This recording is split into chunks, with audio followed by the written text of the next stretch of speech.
हमें तो हमें मुद्दा बनाया, बुलाया लखनऊ में, बुलाया लखनऊ को जाम करवाया निषाद। अरे बीजेपी संजय निषाद ने गृह मंत्री का जवान का 2022 का समीकरण था, अब 2024 का समीकरण अलग हो गया है। और उन्होंने जिस मुद्दे के लिए पार्टी का गठन किया, निषाद नाम से पार्टी बनाया, निर्बल इंडियन शोषित हमारा आम दल, और निषाद नामों से ये पार्टी जातिगत नाम से पार्टी बड़ी, उसके मुद्दाओं से भटक चुके हैं। जाए तो आस्था जाए चाहे कहीं जाए, ये इस समय बीजेपी को पता क्या बने हुए हैं और के ये चुनाव एक परिवारी बने।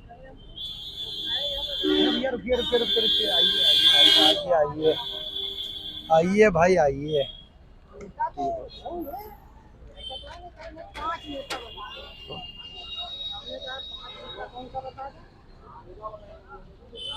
दोस्तों ये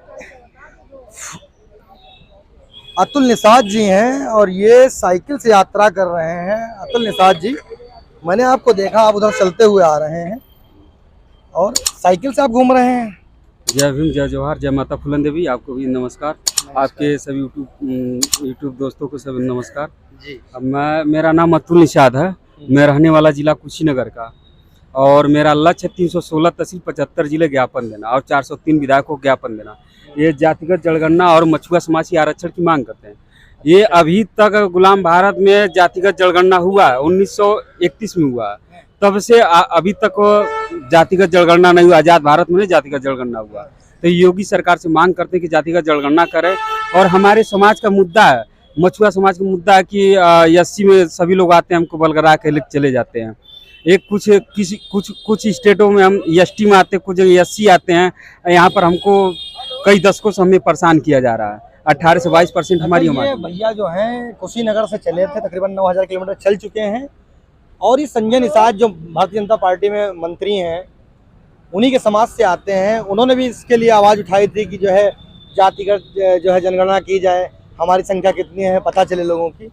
तो संजय निषाद जी का कुछ मुद्दा ये ठंडा नहीं पड़ गया आपको? ये ठंडा, अरे साहब वो अपने समाज के बच्चों को पहचानते तक ना है। मैं उनके गेट पर 14 घंटा बैठा रहा हूँ, उनके दरवाजे पे 14 घंटा में बैठा रहा।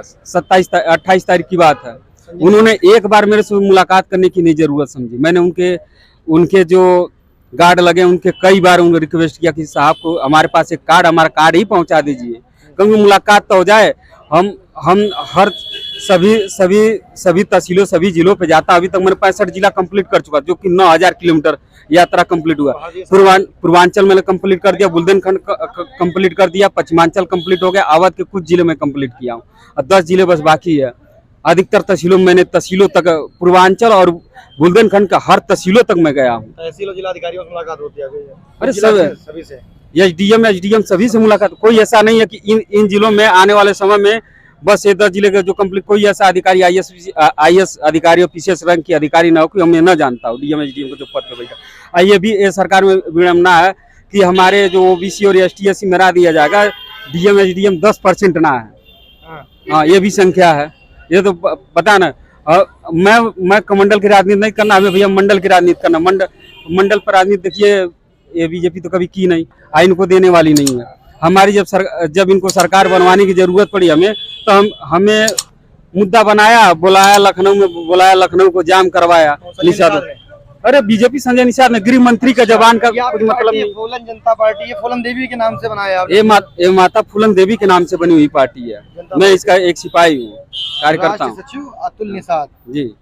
तो अतुल निषाद जी, तो इस तरीके से आप घूम रहे हैं, आपको क्या लगता है आपको? अरे मैंने तो उस जगह तक गया है जहाँ तक हमारे समाज के बड़े बड़े टॉप लीडर लोग नहीं गए हैं।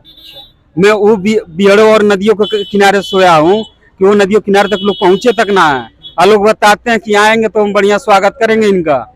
इन्होंने जब वोट लेना रहता तब समाज का उल्ट पलटवा देते हैं, और जब हक हिस्सा की बात आती तो बोलते ना है। ये बताइए, 2024 चुनाव आ रहा है, देखिए क्योंकि एक सियासी लीडर आप हैं। देखिए आपका समाज जो है किस तरफ जाएगा? क्योंकि संजय निषाद साहब तो भारतीय जनता पार्टी के, देखिए हमारा समाज सीधे सीधे कहता, जो हमारे लिए काम करेगा, हक हिस्सा की बात करेगा, उसके तरफ जाएंगे, और नहीं तो नहीं जाएगा। अब हमारे समाज, अब ये नहीं है कि हमारा समाज नदी तालाब तक ही सीमित है। अब हमारा समाज अब राजभवन की तरफ भी मुड़ रहा है। अब संख्या इनकी बढ़ेगी। हम 403 सीटों में 200 सीट लीड करते हैं, 120 सीट ऐसा जो कि आर पार खेलते हैं, 90,000 प्लस वोट है हमारी। ये 4 नदियों पर प्रमुख हमारी है। वो तो ठीक है, निषाद साहब भी कहते हैं कि भारतीय जनता पार्टी जिन जिन सीटों पर उत्तर प्रदेश में हारी थी, अगर वो सीटें हमें दे दी जाए तो हम जीत के दिखाएंगे। तो आप तो अलगाव दिख रहा है, आपके अंदर तो अलगाव दिख रहा है। अरे साहब वो कहते थे ना 2022 का, अभी का बयान। अरे सुनिए 2022 सुनिए 2022 का वो समीकरण था, अब 2024 का समीकरण अलग हो गया है।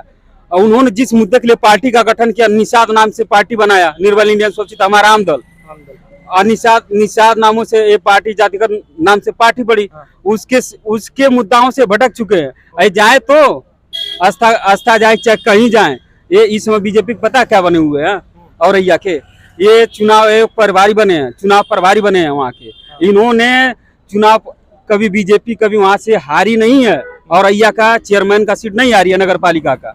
मैं उस समय था, मैं भी कैडर किया, ये भी पहुंचे हुए थे, हार का सामना करना पड़ा। मैं उनके सामने कुछ नहीं, बल्कि हार का सामना इनको करना पड़ा। और हम पूछ लीजिएगा हारे हैं कि नहीं हारे हैं। सपा वहां जीत गई, गुप्ता जी जीते हुए। तो आपकी पार्टी समर्थन करती है क्या? समाजवादी पार्टी का समर्थन? नहीं, समर्थन नहीं, मैंने अपने लोगों को जागृत किया। भैया जो आपके लिए बोले हक हिस्सा का बात करें, उसको आप वोट दीजिए। तो लोकसभा चुनाव में आपकी पार्टी कहाँ से लड़ा रहे अपने प्रत्याशी को? देखिए पार्टी के टॉप लीडर बताएंगे, हम कैसे बताएंगे? आप राष्ट्रीय कार्यकारिणी में है ना? राष्ट्रीय कार्यकारिणी में हम कैसे बता पाएंगे? जो टॉप लीडर वो बताएंगे। और आप जब जाएंगे बुंदेलखंड, जितने प्रदेश के जितने सटे हुए राज्य हैं, जिले हैं दूसरे प्रदेशों से, वहाँ पर स्थिति निषादों की इतनी दयनीय है। 18 की मांग क्यों कर रहे हैं भैया? हिस्सेदारी तो पता चले कौन किसका कितना है।